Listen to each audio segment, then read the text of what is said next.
Part au centre jeunesse de Laval. Ouais.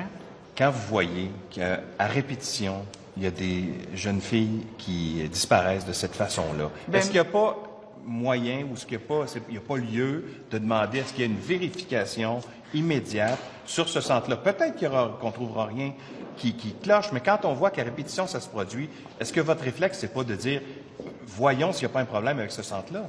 Bien, écoutez, ce que je peux vous dire, c'est que la CDPDJ, c'est son rôle de surveiller justement les centres jeunesse. Fait que j'ai pas même besoin de leur demander, ils vont le faire si c'est nécessaire.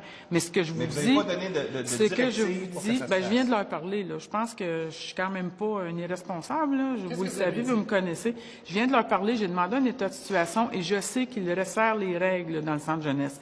Si vous me demandez est-ce que nous allons rebarrer les portes, non, parce que ça fait plus partie des façons de fonctionner. Est-ce qu'il est nécessaire d'avoir un meilleur encadrement autour des médias sociaux? Oui, et c'est ce qu'on fait actuellement.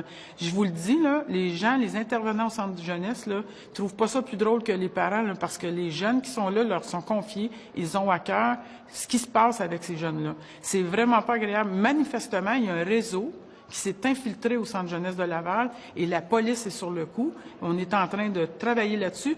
C'est clair que moi, j'ai pas le résultat des enquêtes de police. Ils me le donneront pas à moi, Lucie Charlebois. Avez-vous des raisons de penser pour ce que centre de c'est... jeunesse-là, spécifiquement, puisqu'on sait qu'il y a un réseau qui s'est infiltré? Une exception de quel genre? Bien, par exemple, vous me dites, depuis les changements à la loi, on ne peut plus laisser les portes barrées, mais est-ce que, exceptionnellement, sachant qu'il y a un réseau qui s'est infiltré là... Non, parce que ces mesures-là ne sont plus prisées dans la société québécoise et c'est un bris aux libertés.